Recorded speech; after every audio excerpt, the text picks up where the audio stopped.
How happy are you right now? Oh, I'm real happy. How long have you been building this board for? About 5 years. And how long, in terms of like per day, would it take you to build it?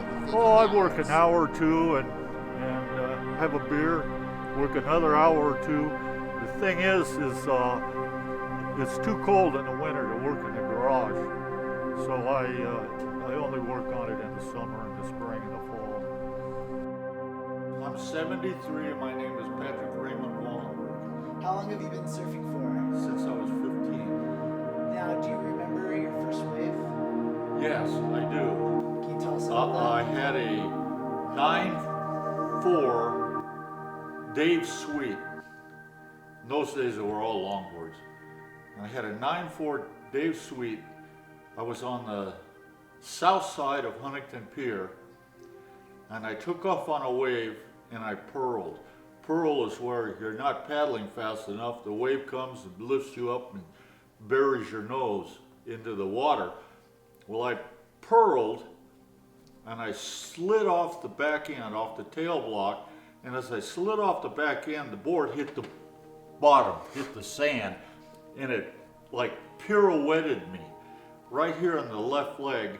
Right, I almost broke my leg. It went right over. I went right over this way, and I still have a dent in this leg from that first wave.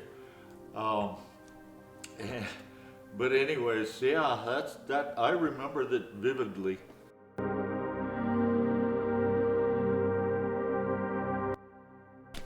Oh man. Oh man. Oh God, that's bitchin'.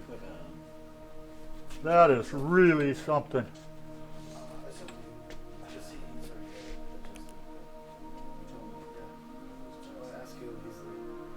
Wow.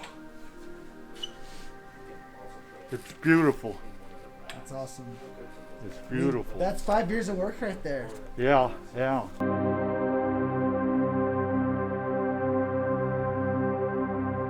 One thing I wanted to ask, what made you want to make a surfboard? Well, I love surfing. I love surfboards. And I thought, I want to make a balsa wood longboard. I'll tell you what I got my most pleasure from surfing was teaching other people to surf. Gosh, I remember one day at the Boneyard, that was part of Doheny. They called it the Boneyard because at low tide the rocks stuck up. And this teenage girl, she was having trouble. She was having trouble catching waves and standing up. And I said, do you want me to teach you how to do this?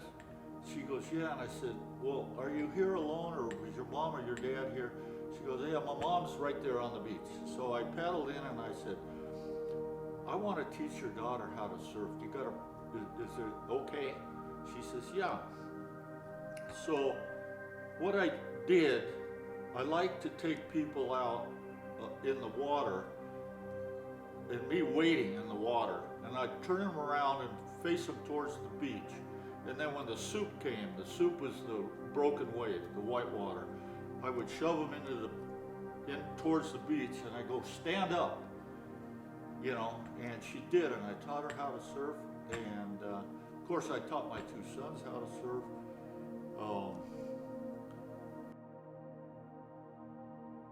So this is my other passion, saltwater deep sea fishing. This is my pole collection. Since I had all these custom made for me, but since then I bought a lathe and I've made my own. I've made poles myself. I made 3 poles. Each of my sons and Mackenzie, my youngest son's girlfriend, I made her a 2-piece trout pole. She wanted a trout pole and I made it for her, and she's caught fish with it. So I got a kind of another hobby besides working on surfboards and hot rods and making fishing poles.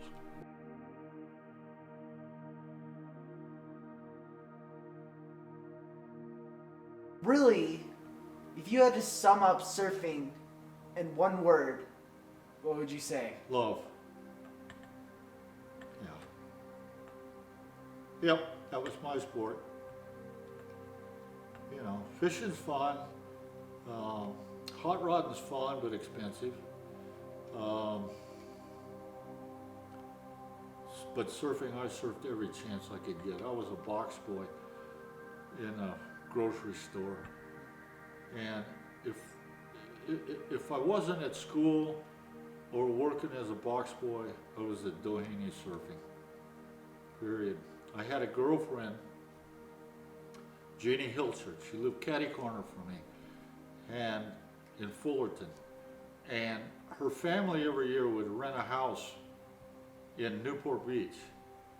And I would go load up my car with a change of clothes and a surfboard, and I'd go to Doheny, and I'd go surf Doheny until either the tide dropped or the wind came up.